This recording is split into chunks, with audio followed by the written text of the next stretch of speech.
जमीन पर आज जो इमारत वसाइल से 29 जून में जैसे 15 लाख का अनुमान लगाया गया है, 15 लाख लोग जमा होकर इस गैर संवैधानिक कानून के विरोध में अपनी आवाज बुलंद करेंगे ताकि ये केंद्र की जो बहरी और गूंगी सरकार है उस तक आवाज पहुंचे।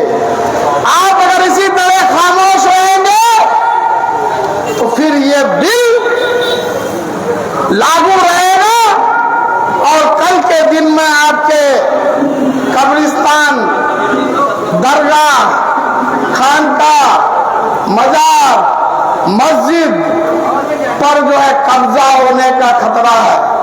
ये जो कानून बनाया है इसमें एक है वक्फ बाय यूजर्स, ऐसा वक्फ जो 400, 500, 1000 साल पहले हमारे आबाद व अजदाद, उस वक्त कोई रजिस्ट्री ऑफिस नहीं था कि कागज में रजिस्ट्री होता था, मुंह से बोल दिए कि ये जमीन, ये जायदाद मैंने अल्लाह के नाम पर वक्फ कर दिया और वक्फ के तौर पर आज तक इस्तेमाल हो रहा है।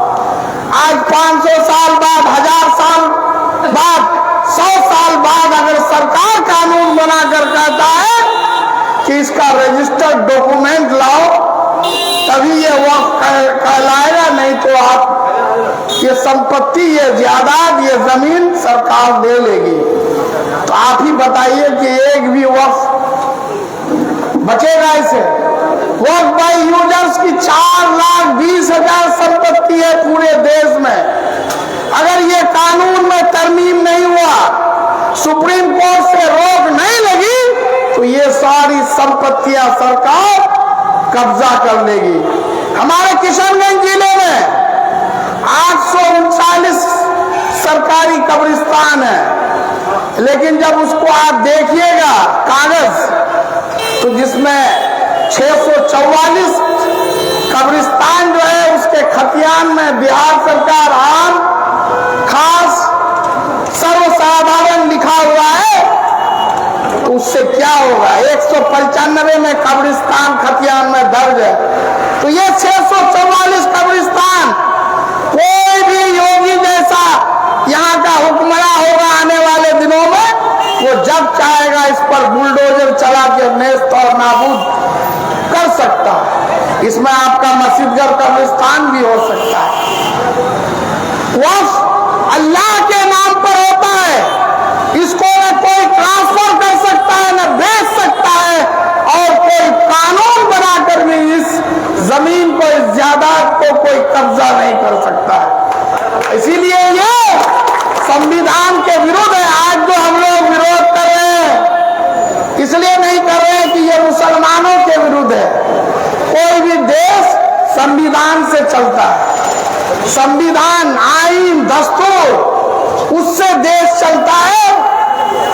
और ये जो कानून बना है, इस कानून में जो हमें संविधान ने अख्तियार दिया है, article 14, article 15, article 25, article 26, article 29, article 30, इन सब का उल्लंघन है।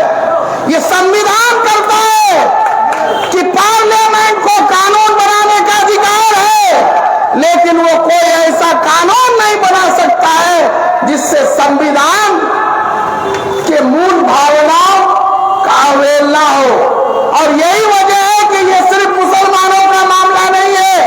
देश के जितने हिंदू, मुस्लिम, सिख, ईसाई जो इस संविधान पर भरोसा करते हैं, इस बिल के खिलाफ में, आप देखे होंगे लोकसभा में 232 सांसदों ने वोट दिया, जिसमें कितने मुसलमान थे? 24, बाकी 208 हमारे हिंदू, सिख, ईसाई भाई थे।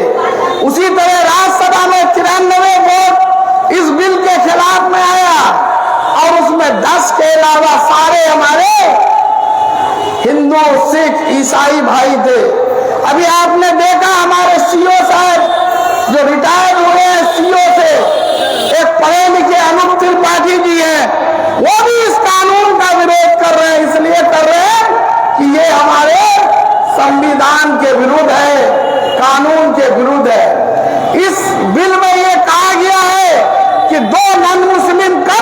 निगम, जो वक्फ बोर्ड बनेगा हर राज्य में, सेंट्रल वक्फ काउंसिल में 2 नॉन मुस्लिम होगा। जब ये वक्फ अल्लाह के नाम पर है, ये एक इस्लामिक कंसेप्ट है, इसमें गैर मुस्लिमों का कोई काम नहीं। कोई हमारे पटना में महावीर मंदिर प्रबंध समिति है, क्या कोई गुरुद्वारा है उसका प्रबंध समिति है, कोई चर्च है उसके प्रबंध समिति में कोई मुसलमान नहीं रह सकता है, तो फिर मुसलमानों के वक्फ की कमेटी में कोई गैर मुस्लिम नहीं रह सकता है। ये कानून के खिलाफ है। इस कानून के तहत डीएम को बेतहाशा इख्तियार दिया गया है कि अगर कोई भी जमीन में विवाद वक्फ की जमीन है, कोई आदमी एक आवेदन दे दिया कलेक्टर के यहाँ, डीएम के यहाँ, तो उसी दिन से वो वक्फ की संपत्ति नहीं रहेगी, वक्फ का जायदाद नहीं रहेगा। ये कहाँ का कानून है?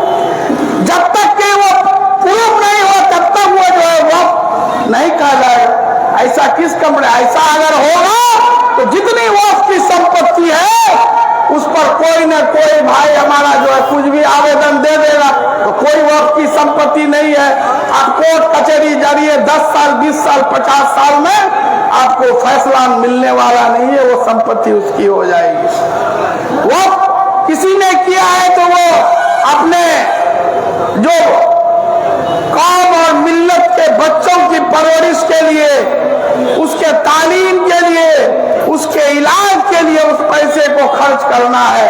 अभी जो आप देखते हैं डेराबारी, मुजाबारी में जो स्कूल बना है अल्पसंख्यक आवासीय विद्यालय, जिसमें 560 मुस्लिम बच्चे बच्चियां पढ़ती है, इसमें 5 एकड़ वक्फ की जमीन हम लोगों ने ही दिया है, लीज पर दिया है 30 साल के, ताकि हमारे कौम के बच्चे बच्चियां पढ़ सके।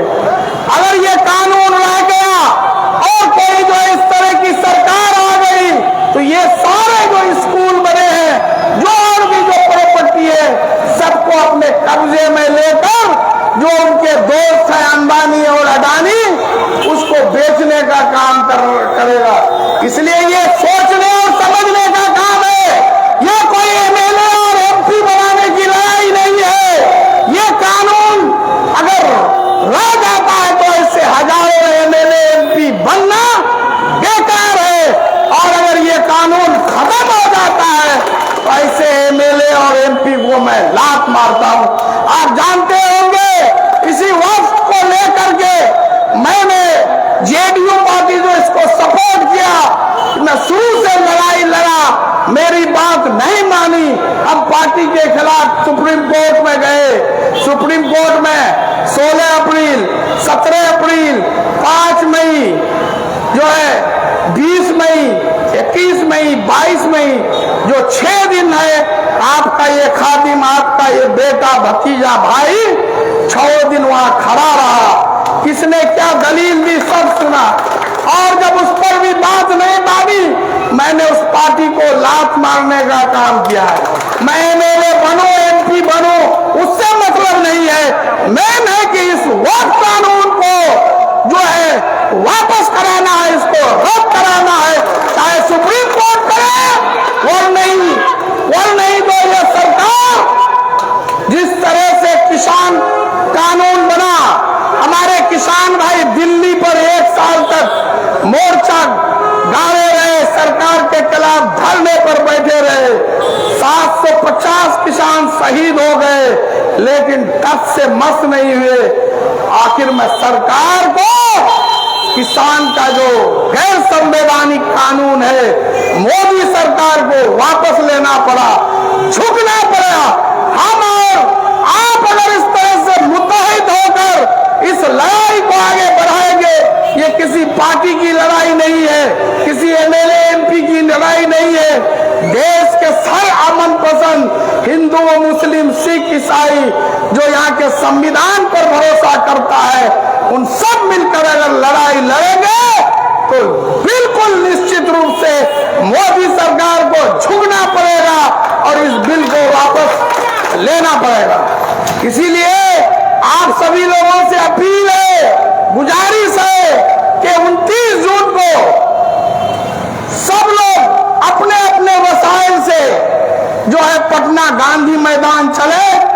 जैसा कि अनुमान लगाया गया कि 15 लाख लोग जमा होंगे, तो हमारे यहाँ रहमतपारा, कुर्ब जवार, कोचा धामन, किशनगंज से सबसे अधिक भागीदारी, हिस्सेदारी होनी चाहिए।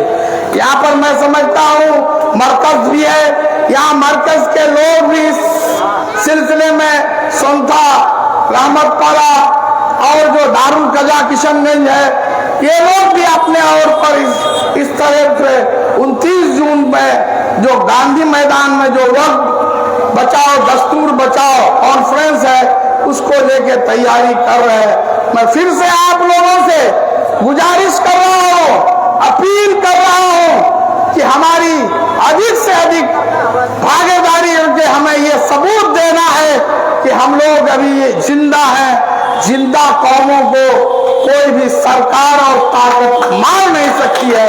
हम अगर मुर्दा कौम हो जाएंगे तो कोई भी हम पर हुकूमत कर सकता है।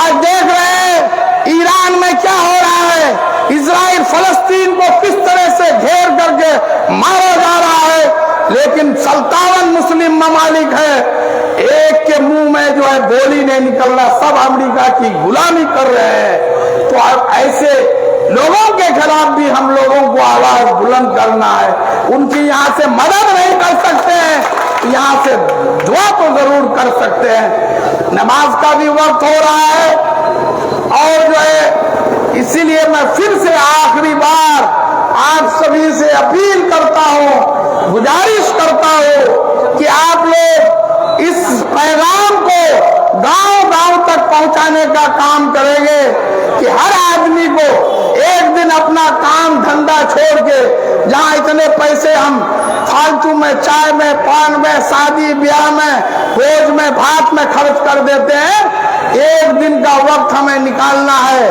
28 की शाम को पटना के लिए निकलना है, फिर 29 को 2 बजे प्रोग्राम करके वहां निकल जाना है।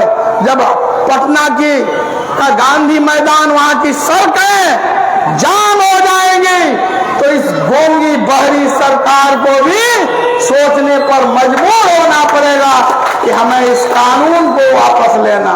इस मामले में आपके साथ इस देश के अमन पसंद, संविधान पर आस्था रखने वाले, भरोसा करने वाले, आईन को मानने वाले, दस्तूर को मानने वाले हिंदू, मुस्लिम, सिख, ईसाई भी शामिल हैं। उनकी भी मदद लेना है इस लड़ाई को जीतने के लिए।